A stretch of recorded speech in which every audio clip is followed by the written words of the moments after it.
AIKS Telangana వ్యవసాయ కార్మిక సంఘం రెండు సంఘాల ఆధ్వర్యంలో అమరచింత మండలంలోని ధర్మపూర్ గ్రామంలో ప్రజా సమస్యలు పరిష్కరించాలని చెప్పి ఈ గ్రామంలో ప్రజా సమస్యలపైన రెండు సంఘాల ఆధ్వర్యంలో సర్వే నిర్వహించడం అనేటువంటి జరిగింది.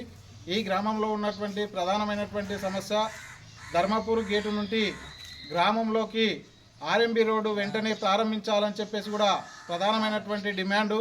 ఈ గ్రామంలో దాదాపు 8 వార్డులు ఈ గ్రామంలో ఉన్నాయి. ప్రజలంతా కూడా రోజువారీగా కూడా వాళ్ళ నిత్య అవసరాల కోసం అమరచింత పట్టణానికి రావాల్సింది ఉంది. కాబట్టి రోడ్డు లేక ఆటోలు తిరగక దాన్ని వెంటనే రోడ్డుని వేసి ఆర్టీసీ బస్సు కూడా గ్రామంలోకి వచ్చేటట్లు ప్రయత్నం చేయాలని చెప్పేసి కూడా ప్రభుత్వ ఆఫీసర్ల దృష్టికి మేము తీసుకొస్తా ఉన్నాం.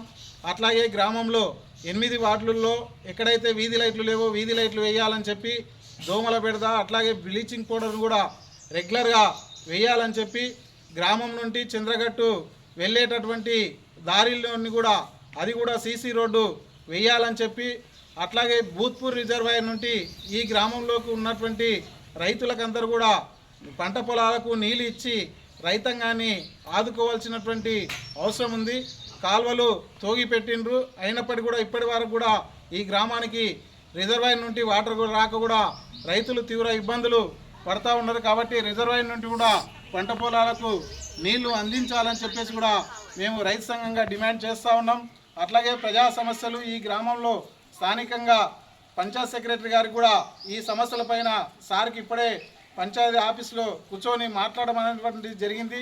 స్థానికంగా సారు పరిధిలో ఉన్నటువంటి సమస్యలు ఖచ్చితంగా పరిష్కారం చేస్తానని చెప్పి కూడా సారు మనకు చెప్పడం అనేటువంటిది జరిగింది. కాబట్టి ఈ గ్రామంలో కబడ్డీ ఆడేటటువంటి క్రీడాకారులు కూడా ఈ గ్రామంలో ఉన్నారు.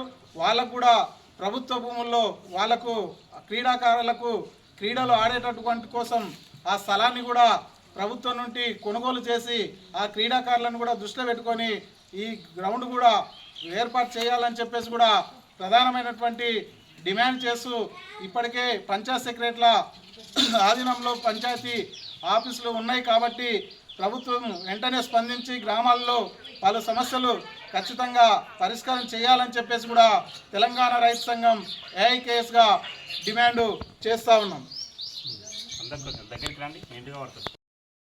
తెలంగాణ రైతు సంఘం అట్లాగే తెలంగాణ వ్యవసాయ కార్మిక సంఘం ఆధ్వర్యంలో ధర్మాపూర్ సమస్యలపైన 2 రోజుల క్రితం గ్రామంలో 8 వార్డులో ఉన్నటువంటి ప్రధాన సమస్యల మీద అధ్యయనం చేయడం జరిగింది. అందులో వచ్చింది ఏంటంటే ప్రధానంగా స్వాతంత్రం వచ్చి ఇన్నేళ్ళు అయినప్పటికి కూడా ధర్మాపురానికి ఏదో అంబులెన్సు ఆటోలు ఆర్టీసీ బస్సులు రానటువంటి దుర్భర పరిస్థితులు ఈ గ్రామంలో ఉన్నాయి.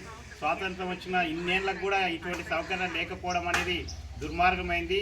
గతంలో రాష్ట్రపతి ద్రౌపది ముర్ము గారిని కేంద్ర ప్రభుత్వం ప్రకటించినప్పుడు ఆ గ్రామంలో కూడా లైట్లు లేవు, ఏం లేకుంటే ఆమె పేరు ప్రకటనతో సెంట్రల్ గవర్నమెంట్ ఆ మేఘాల మీద ఆ ఊరిని అభివృద్ధి చేసింది. అటువంటి పరిస్థితి ఈరోజు ధర్మాపురానికి ఉంది. ఏ గర్భిణీ స్త్రీ ఏదైనా డెలివరీ వచ్చినా అత్యవసరం వచ్చినా ఓ అంబులెన్స్ కానీ ఆటో కానీ ఆర్టీసీ బస్సు లేని వల్ల రవాణా స్తంభించిపోతూ ఉంది. అట్లాగే ఎస్సీ ఎస్టీ కాలనీలో ఉపాధి హామీ ద్వారా ఎన్ఆర్జీఎస్కి 8 లక్షలు ఈ గ్రామంకి మంజూరైందని చెప్పి సెక్రటరీ గారు చెప్పడం జరిగింది. ఆ కాంట్రాక్టర్ వెంటనే పనులు చేయాలి. ఈ నెల 31 వరకు కానీ ఆ పనులు చేయకపోతే వచ్చినటువంటి నిధులల్లో కూడా వెనక్కిపోయి ఈ గ్రామ అభివృద్ధికి ఆటంకంగా మారుతుంది. కాబట్టి అన్ని కాలంలో సీసీ రోడ్లు, డ్రైనేజీలు, వీధి లైట్లు, పాగింగ్, దోమల బెడద కూడా ఎక్కువ వస్తుంది ఎండాకాలం. కాబట్టి పాగింగ్ చేయాలని చెప్పి ప్రధానంగా స్థానిక సంస్థల ఎన్నికలు ఏడాది పాటు నిర్వహించకపోవడం పట్ల సెంట్రల్ గవర్నమెంట్ వచ్చే బడ్జెట్ ఈరోజు రిటర్న్ పోతూ ఉంది. పల్లెలలో కూడా ఇబ్బంది పడుతూ ఉన్నారు, పాలన గాడి తప్పుతూ ఉంది.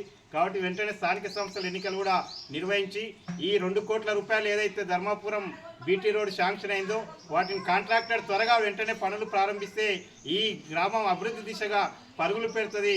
కాబట్టి వెంటనే ఆ కాంట్రాక్టర్ కూడా పనులు ప్రారంభించాలని చెప్పి తెలంగాణ వ్యవసాయ కార్మిక సంఘంకి డిమాండ్ చేసి గ్రామ సమస్యలు కూడా పరిష్కరించాల్సిందిగా డిమాండ్ చేస్తూ ఉన్నాం.